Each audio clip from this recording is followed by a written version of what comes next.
this etude are lively, light, and energetic. Definitely not thuddy and heavy. You want to perform this at around quarter equals 92, but of course, as you get started, work on it much slower. I usually have my students work in a subdivided pulse at eighth note equals 76 to 80. Make sure in this piece, again, broken record number 2, that you're constantly keeping your air moving fast and that you're supporting with your gut. If you don't, it's going to be difficult to achieve all of the articulation in this etude and also the style. I want to point out 2 things about the dynamics that are written. Please make sure that you add these decrescendo and crescendos in 43 and 47. These are often left out and they make the piece really effective. I like to add 2 just slight crescendos to these repeated B flats in bars 33 and 34, just to kind of give that sense of momentum again that I'm moving towards a big goal. You might have noticed in measure 40 that I like to pull back on the tempo. I'm not cheating. You can totally do this too, because there's a phrase mark right here. And so what we want to do is we want to approach that and slow down casually in that last bar so that we can give our body a chance to breathe, and most importantly, the phrase a chance to breathe. Now, if you notice, measure 41 is marked a tempo, meaning that you should come back in at the same tempo that you started off at. So they've anticipated that you're going to slow down just a little bit. A couple of things about articulation. Make sure that you note that the only line marked staccato is the last line. These should not be short and hammered, they should be nice and lifted. I like to tongue the rest of the etude very light and legato. I want you to also be aware as you're working through this etude of all of the slur groupings that you have. You've got a slur 2, slur 2, slur 2, tongue 2, tongue 1, slur 4, tongue 1, slur 2, tongue 1. These need to sound very crisp and clear, and I find that they often sound not crisp and clear, I guess. And so what I do is I add just a little burst of air at the very beginning of every slur grouping. So at a very slow tempo, I'll show you what it sounds like, and this will be from measure 43 to the end.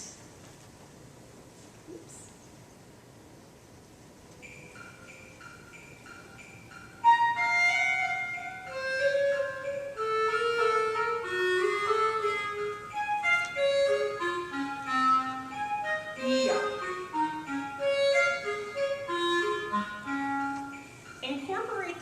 Muscle memory down here because that's going to make it sound so crisp and clear whenever you play this at a performance tempo.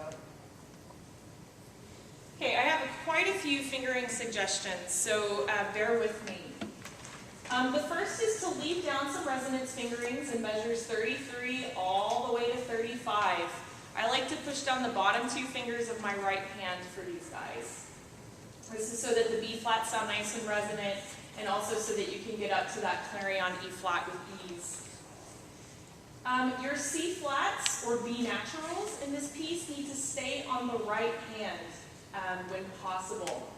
It's so much easier, guys, to coordinate the movement of one pinky as opposed to 2 pinkies at the same time. As you're working through this line right here, I want you to notice that this is just a chromatic pattern. D, E flat, E, F, F sharp, G, A flat, and then back down. Just because it's chromatic doesn't mean that we get to use the same fingerings that we would on our chromatic scale, however. So you want to make sure that you're using side E flat in measure 37 instead of the fork fingering. The first finger F sharp on your left hand. And then for the octave above, you want to make sure that you're using the right hand F sharp like this instead of with the fork key. Use those same fingerings as you make your way down this chromatic passage. This B flat down here, we have 2 different ways of fingering it. You can use side key if you want to. There's no harm in that. But it might be useful to try a new fingering called 1-in-1 that I have in my toolbox all the time, ready to use, because it's a great fingering.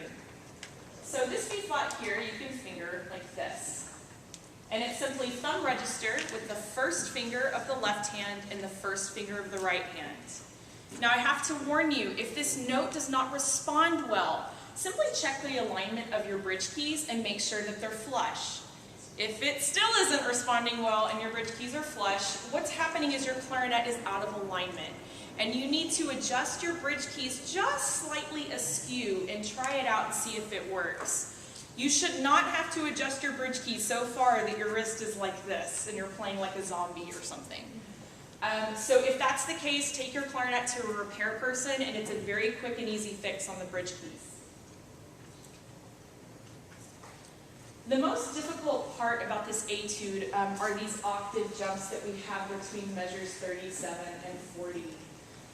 Maintain your airspeed. Never let your airspeed get slower, especially on the decrescendo. You don't execute a decrescendo by pushing slower air. You always decrescendo by pushing less air, but at a very fast speed. Work in small groups. Don't try to tackle this whole line at a time because you'll just put your clarinet away and end up on Facebook or something. So I would do maybe like one group at a time until I master it, and then maybe add half of a group right here, and then just keep working your way through. Use those practice patterns that I showed you in the first etude. I always revert back to those patterns in everything that I play, whether it's orchestral or etudes or solos. I use them everywhere. I've also written 2 exercises for this etude that I often use with students, and these are listed on your handout. The first is what I call the melodic skeleton.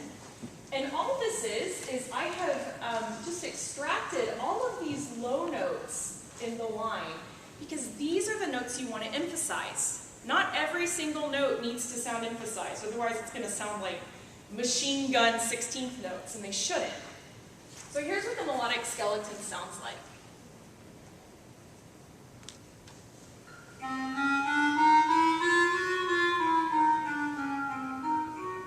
So try to make that come through as you're playing this line. The second exercise I work on with students is something I call reverse jumps. And all I've done is I have rewritten this line just a little bit to take out as many octave ascending leaps as possible, and I've replaced them with octave descending leaps. The reason why I do that is the most common problem that I see with my students in this line is that they like to bite these high notes as they jump up to them. Whenever you practice this reverse jumps exercise, you'll notice that your jaw gets more open and more relaxed as you jump down. You should try to recreate that same feeling as you replace them back with the ascending leaps. Always keep your jaw nice and open. It should sound like this. Oh, sorry, that's the wrong one. But I just wanted to emphasize it again, that that's really important.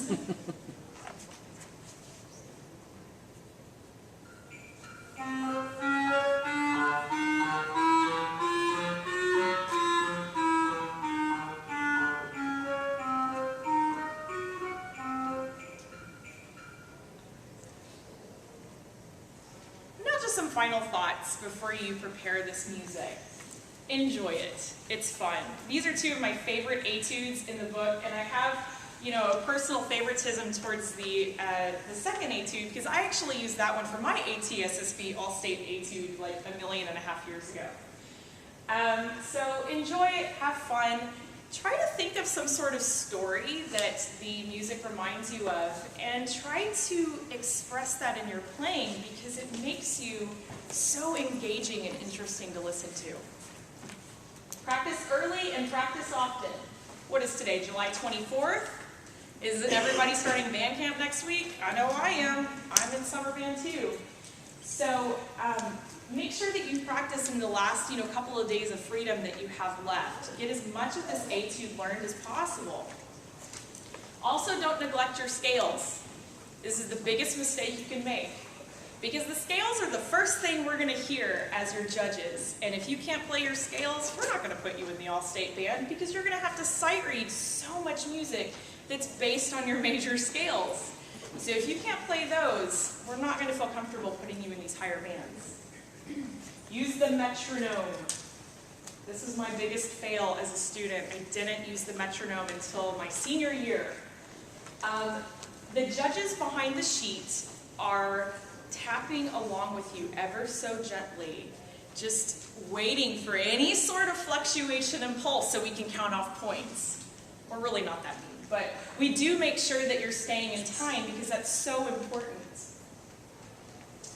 As you get closer to the audition day, make sure that you practice for your friends, your family, your enemies, your pets, anyone who will sit still and listen to you for 5 minutes. Take advantage of it. The more times you're able to practice performing these in front of people, the more comfortable you're going to feel whenever you go into your room to audition on your audition day. Other than that, good luck and have fun. Does anyone have any questions?